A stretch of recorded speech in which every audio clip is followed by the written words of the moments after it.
Hello guys, once again welcome to NCERT page. और आज के वीडियो में हम लोग देखेंगे बचा हुआ अपना एग्रीकल्चर का पार्ट। ठीक है, उससे पहले हम लोग रिकैप कर लेते हैं अपने चैप्टर का कि अभी तक हम लोगों ने क्या क्या पढ़ा। ठीक है, पहले हम लोगों ने इंट्रोडक्शन देखा चैप्टर का कि एग्रीकल्चर होता क्या है। ठीक है, एग्रीकल्चर में 2/3 पॉपुलेशन इंडिया की इन्वॉल्व है। उसके बाद फार्मिंग के प्रोसेस देख लिए, टाइप्स ऑफ फार्मिंग देख ली, प्रिमिटिव सब्सटेंसिव फार्मिंग क्या होती थी, स्लैश बर्न फार्मिंग क्या होती थी, इंसेंटिव फार्मिंग क्या होती थी, ये सब हम लोग देख चुके हैं। कमर्शियल फार्मिंग क्या होती थी, प्लांटेशन क्या होता है, क्रॉप पैटर्न कौन कौन से हैं इंडिया में, खरीफ रबी ज़ैद क्रॉप कौन कौन सी होती हैं, डिफरेंसेस क्या हैं रबी और खरीफ के बीच में, ये इंपॉर्टेंट है, आपके एग्जाम में पूछा जाता है। मेजर क्रॉप कौन कौन सी हैं इंडिया में, ठीक है, पल्सेस क्या होती हैं, food crops other than grain, इनके अलावा कौन कौन सी फूड क्रॉप उगाई जाती हैं इंडिया में। ठीक है, तो ये सब हम लोग देख चुके हैं। हार्टिकल्चर क्या होता है, नॉन फूड क्रॉप्स कौन कौन सी होती हैं, तो ये सब अभी हम लोगों ने देख लिया था। आज हम लोग आगे बढ़ेंगे टेक्नोलॉजिकल एंड इंस्टीट्यूशनल रिफॉर्म्स। ठीक है, कौन कौन से रिफॉर्म्स किए गए हमारी एग्रीकल्चर में। Government of India in 1960s to 1970s introduce some agricultural reforms to improve Indian agriculture like green revolution and white revolution. 1960 और 70 के दशक में गवर्नमेंट ऑफ इंडिया ने कई सारे रिफॉर्म्स को इंट्रोड्यूस किया, जैसे कि ग्रीन रेवोल्यूशन और वाइट रेवोल्यूशन। अब इसके लिए कई सारे इंस्टीट्यूशंस को बनाया गया, ठीक है, ताकि हम किसानों की मदद कर पाएँ।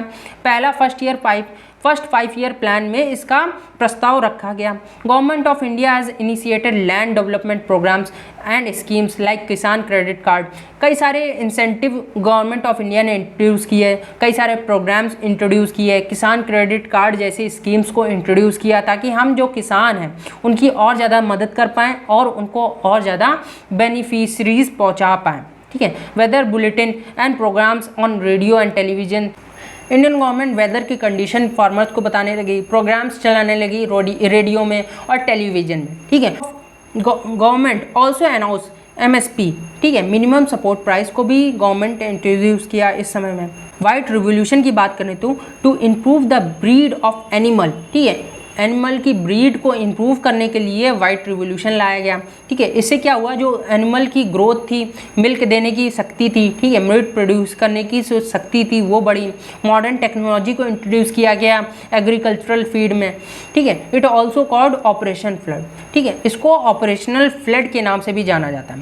ग्रीन रेवोल्यूशन के बारे में बात करें तो ग्रीन रेवोल्यूशन ज़्यादातर HYV सीड के माध्यम से किया गया। इसमें क्या था, जेनेटिक इंजीनियरिंग की मदद से HY सीड्स का डेवलपमेंट किया गया, हाई यील्डिंग वैरायटी सीड्स का इस्तेमाल किया गया, ताकि जो प्रोडक्शन है वो काफ़ी ज़्यादा लार्ज स्केल में देखने को मिले। ठीक है, पेस्टिसाइड्स को इंट्रोड्यूस किया गया, इंसेक्टिसाइड्स को इंट्रोड्यूस किया गया और ज़्यादा बढ़ावा दिया गया, ठीक है, प्रोडक्शन बढ़ाने के लिए। अब इसके कई सारे निगेटिव इम्पैक्ट भी हमें आज के समय में देखने को मिलते हैं। लॉन्ग टर्म इम्पैक्ट इनके पड़े, जैसे कि लैंड डिग्रेडेशन हुआ। अब कई सारे फर्टिलाइजर्स जो केमिकल फर्टिलाइजर्स थे उसकी वजह से क्या हो रहा था, ओवर इरिगेशन की वजह से कि जो ग्राउंड वाटर था वो कम होता जा रहा है।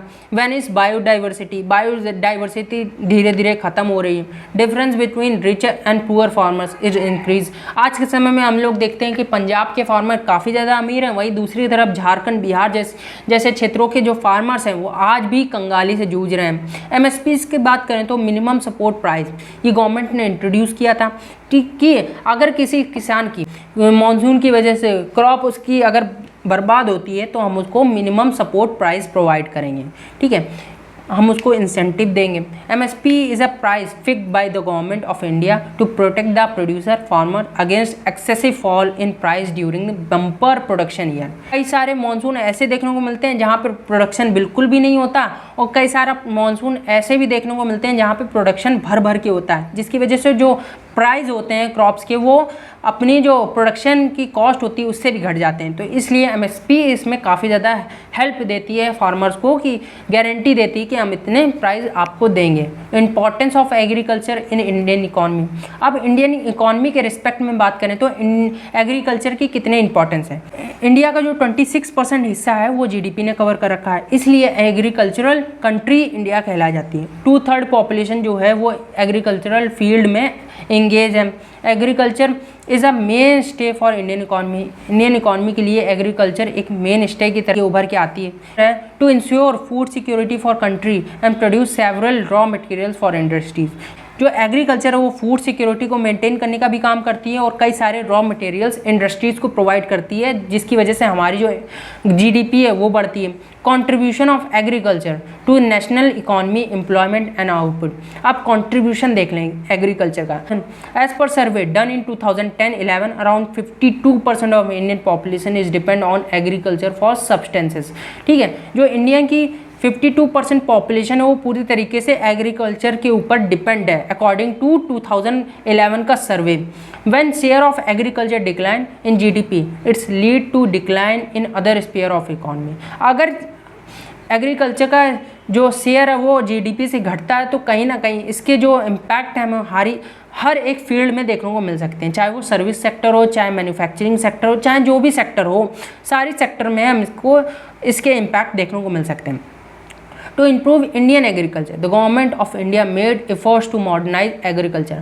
अब एग्रीकल्चर को इम्प्रूव करने के लिए गवर्नमेंट ऑफ इंडिया ने कई सारे मॉडर्नाइज एग्रीकल्चर टेक्नोलॉजी को इंट्रोड्यूस किया, कई सारे काउंसिल को इस्टेब्लिश किया, जैसे कि ICAR, Indian council of agriculture research, agriculture universities को बढ़ावा दिया और एनिमल ब्रीडिंग सेंटर्स जैसे कुछ सेंटर्स को खुलवाया, हार्टिकल्चर डेवलपमेंट किए, रिसर्च एंड डेवलपमेंट पे पैसा खर्च किया और वेदर कंडीशन और फॉरकास्ट को और ज़्यादा मॉडर्नाइज किया। ठीक है, फूड सिक्योरिटी की बात करें तो फूड सिक्योरिटी क्या होता है? The government design national food security system to ensure the food security to every citizen. Food security क्या होता है? गवर्नमेंट की तरफ से डिज़ाइन किया जाने वाला एक प्रोग्राम है जिसकी वजह से हम फूड को सिक्योर करके रखते हैं और उसको उस ज़रूरतमंद तक पहुंचाते हैं जिसको उसकी ज़रूरत है। पर आज के समय में हम लोग देखते हैं काफ़ी ज़्यादा लोग आज भी भूखे सो रहे हैं। ठीक है, जबकि फूड सिक्योरिटी जैसे प्रोग्राम्स हमारे इंडिया में चलाए जा रहे हैं। बफर स्टॉक्स को बढ़ावा देते हैं, पब्लिक डिस्ट्रीब्यूशन सिस्टम PDS का इस्तेमाल हमारे कोविड के समय में ज़्यादा देखने को मिला, जो हमें फ्री राशन वगैरह जो प्रोवाइड किया गया गवर्नमेंट की तरफ से, वो कहाँ से आया? पब्लिक डिस्ट्रीब्यूशन सिस्टम की वजह से आया। FCI की बात करें तो FCI food corporation of India is responsible for procuring and stocking food grains whereas distribution is ensured by public distribution system। FCI फूड को स्टोर करने का काम करता है, वहीं PDS जो है वो फूड को डिस्ट्रीब्यूट करने का काम करता है। अब ग्लोबलाइजेशन का क्या इम्पैक्ट पड़ा हमारे एग्रीकल्चर पे? Globalisation is present at the time of colonisation. ठीक है, कॉलोनाइजेशन के समय से ग्लोबलाइजेशन प्रेजेंट है। ठीक है, during the time of British period cotton was exported to Britain as a raw material for their textile industries. British के समय में जो कॉटन था वो एक्सपोर्ट किया जाता था, इंडिया से बाहर भेजा जाता था। कहाँ? ब्रिटेन में भेजा जाता था एज अ रॉ मटेरियल, और वहाँ पे जो टेक्सटाइल इंडस्ट्रीज थी वो इसी कॉटन का इस्तेमाल करके कपड़ा बनाने का काम करती थी। After 1990s farmers in India have been export to new challenges under globalisation.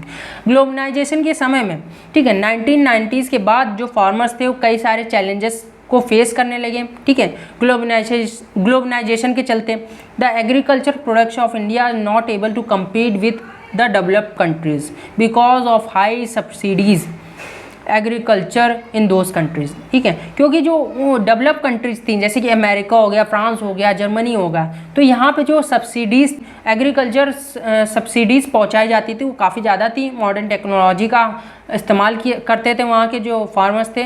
इसकी वजह से जो उनकी वैरायटी ऑफ क्रॉप्स थी वो भी काफ़ी ज़्यादा अच्छी थी और उनका जो प्रोडक्शन लेवल था वो भी काफ़ी सरप्लस मीडियम था, और इसकी वजह से जो हमारे फार्मर्स थे उनके ऊपर प्रेशर बन रहा था और वो कम्पीट नहीं कर पा रहे थे। ठीक है, तो यहाँ पे हमारा ये चैप्टर ख़त्म होता है।